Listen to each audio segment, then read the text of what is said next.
In this video, we're going to be directly comparing jackets of $500, $1,000, and $2,000 to kind of build our knowledge of what makes a great jacket great, and can a $500 jacket stand up on its own. So, my name's Dell. I'm a leather jacket nerd, and I love sharing my enthusiasm and my knowledge with you here on this channel. Before we give my opinion on these jackets, I do want to ask you a question. Can you tell, just by looking, which of these jackets is the $2,000 jacket, which is the $1,000 jacket, and which is the $500 jacket? Are there any giveaways? Any things that are obvious to you upon looking if you don't already know? Something that stands out? To me, obviously I know the prices of these jackets, but I think, truly, just anyone walking on the street can tell that one of these jackets is significantly more expensive than the others. And it would be this jacket. And it would largely be because of two reasons. One, the incredible look of this hide. It is ridiculously beautiful. Okay? Not that these leathers on the other jackets are not interesting or beautiful in their own right, but let's take them across. The clear winner is this one. And it's not just that it's got a little shine to it, which it does. It's the grain of it. It's kind of the way that the work has been done for different panels to have a matching aspect. It's a little bits of brown peeking through. There's a lot of little things, little subtle hints, just on the hide itself, I think, that make it obvious that this is the most expensive jacket here. Now, the other way that it stands out is kind of on the fineness of the detail work, okay? All of these are fairly substantial hides from a weight standpoint, but if we look at the way that the stitch work looks on this jacket in the middle. And let's compare it to the others. A direct line up, okay? Look how kind of fewer stitch holes there are here, and how there's kind of a bigger amount of extra leather for the overlap compared to this, which overall makes for a finer, neater look. Same goes here. And it's actually exacerbated. The fineness of this line versus the kind of not fineness and the overlapping big panels here, you know? So I think that those things really stand out. And so that's oftentimes what people will bring up. Just if they're just generally talking about a jacket they like, and they'll say, oh, the hide's incredible, or the hide's all right, but I like the way it fits. Or, man, the stitch work is like laser straight. It's so fine. Or, the stitch work, it's got some pretty big holes, but it holds the jacket together. It's functionally fine, but not as beautiful. And this is the demonstration of those differences right here with these jackets. And so I think it can be a little less obvious if we take this most expensive jacket out of the way. We're also talking about a much smaller price differential if the Rainbow Country jacket that I just took out of the mix is the $2,000 jacket. Well, then we have a $1,000 jacket and a $500 jacket remaining. And which between these, using those criteria, could we figure? You know, honestly, I think that both of these hides are interesting, but I got to give this hide a little bit more on the beauty. The grain is a little tighter. I think personally that's a personal preference thing, but it also has an interesting development. The grain on this jacket, while giving lots and lots of texture, feels a little rougher, and it gets a kind of rumpled look on certain parts, which I feel kind of gives a slightly messier look. And obviously, when we look at the stitch work, both of these jackets have kind of big stitch holes, not super fine stitching. Trying to keep it in the light for you guys the way that this is spinning around. The stitch work is a tough one. We look at this real neat spot down here at the bottom compared to some of the other work on this one. It's a tough call. It's a very tough call. And I think it is interesting because this jacket is the $1,000 jacket. And it's a $1,000 custom made jacket, which is built for motorcycle riding. And this is an off the rack jacket, more or less, with the sleeve length and body length customized to my dimensions. And it still has, so it is therefore really a fashion jacket, right? But at the fashion jacket intention, it has, I would say, slightly worse looking stitch work. And I think a lot of it comes down to the big, it almost looks like piping the way this extra leather is. Like, has it not been flattened? I'm not sure what the difference is. I'm not sure what they do to make it look different. This jacket has also been through, and this is a personal knowledge thing, this jacket here has been through so much more than this jacket. I've beat this jacket up, I've worn it quite a bit. It is still in this long break-in process. And I have to say, I think it is looking really nice for that. I think it looks better for that. And with this hide, it's very soft. It's already starting to get a kind of rumpled appearance that I feel like is a little bit less attractive. And that comes down to the quality and the nature of this hide. Even as thick as it is just so very soft. So, hide, stitch work, you know, I've kind of given up the game a bit. So we have, this is the $1,000 jacket and this is the $500 jacket. Now, actual prices are off by slight bits from those, but that's the general idea. But there's another thing that I think all these jackets do pretty well. And this is part of how, when you're talking about, is it worth it? Obviously, the beauty of the jacket matters quite a bit. It is a garment.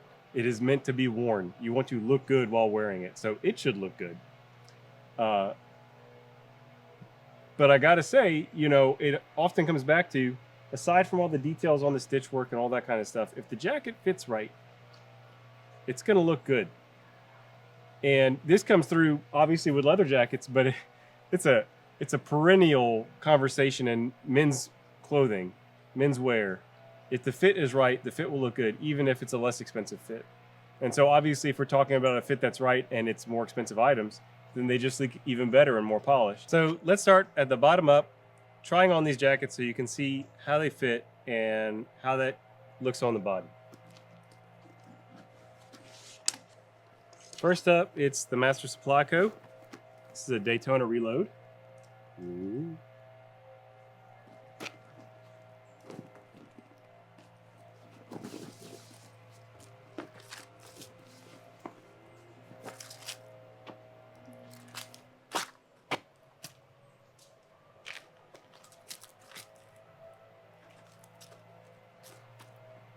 This jacket is super comfortable. It is kind of like, to me, the sweatshirt level of comfort, honestly.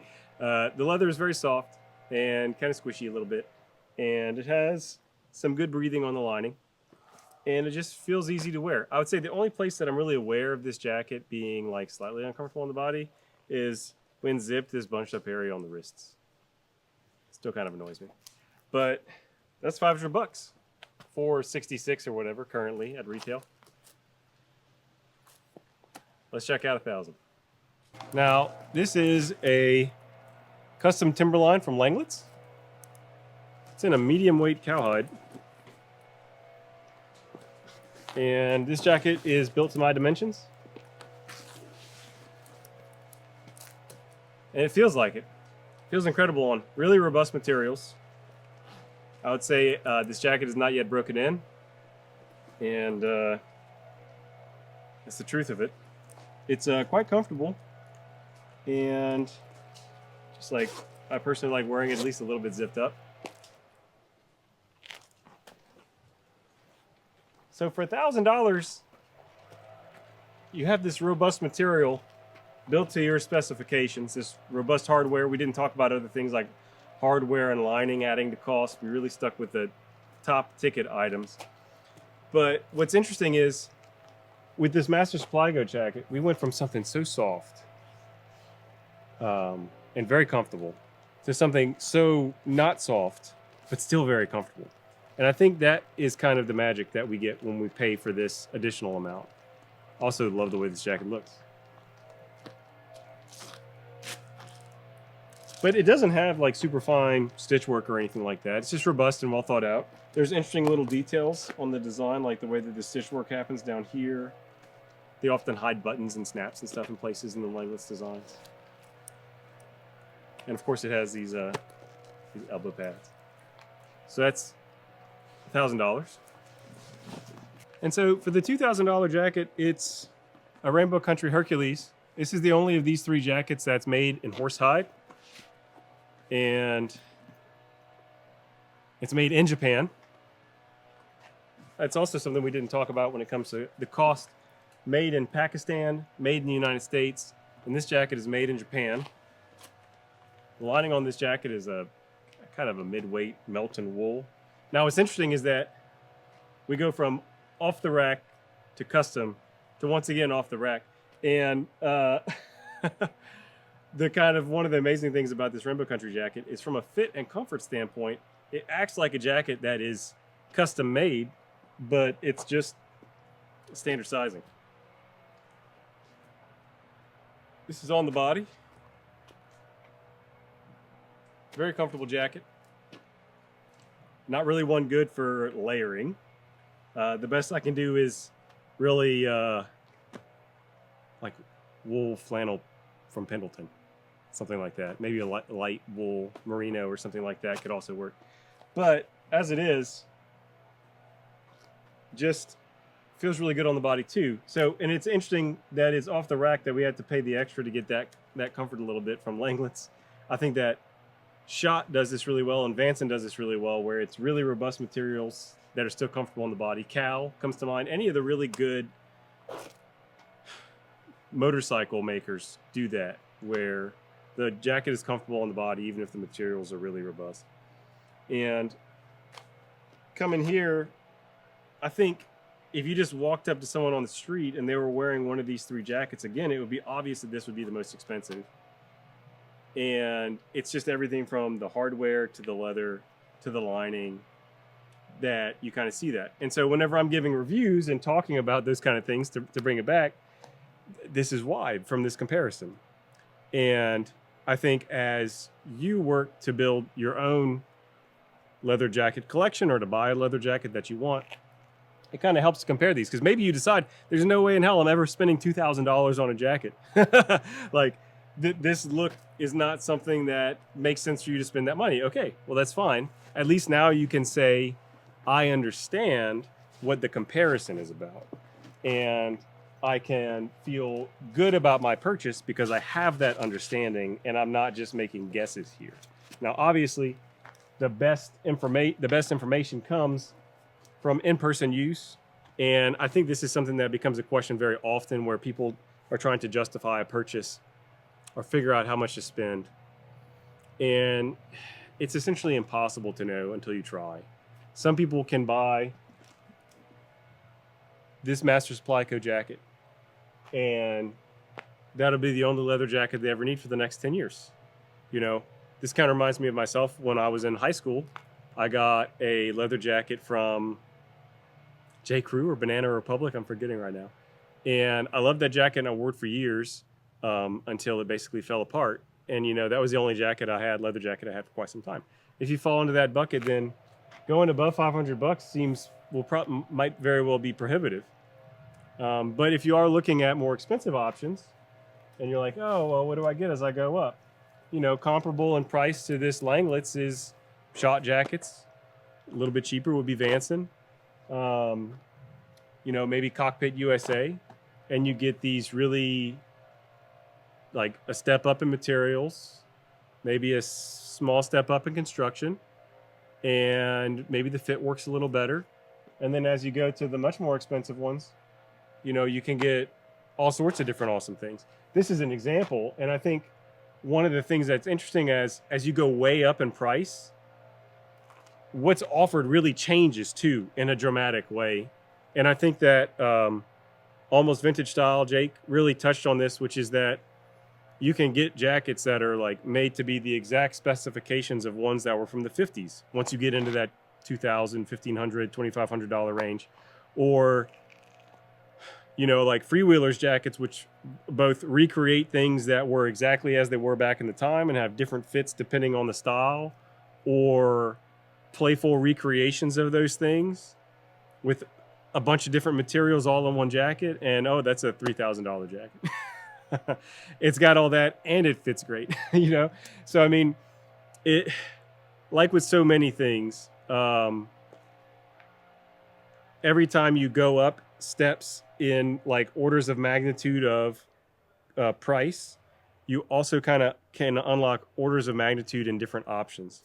I think as you go further down, if you go below the level of this Master Supply Co jacket at around $500-ish, what you get is going to be way less good.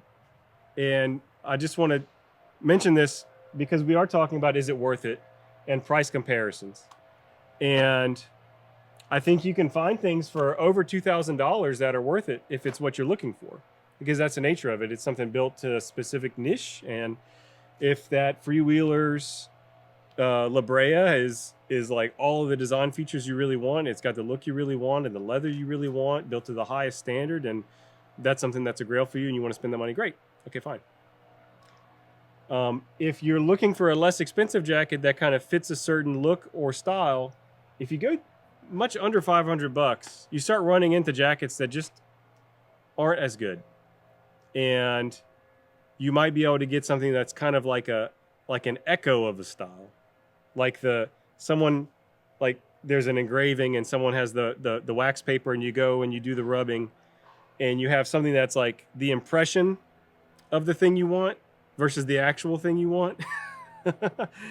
And I find so many people may be happy with that impression, but may also ultimately say, I wasted money. I should have just gotten this slightly more expensive thing that was actually better and could last longer.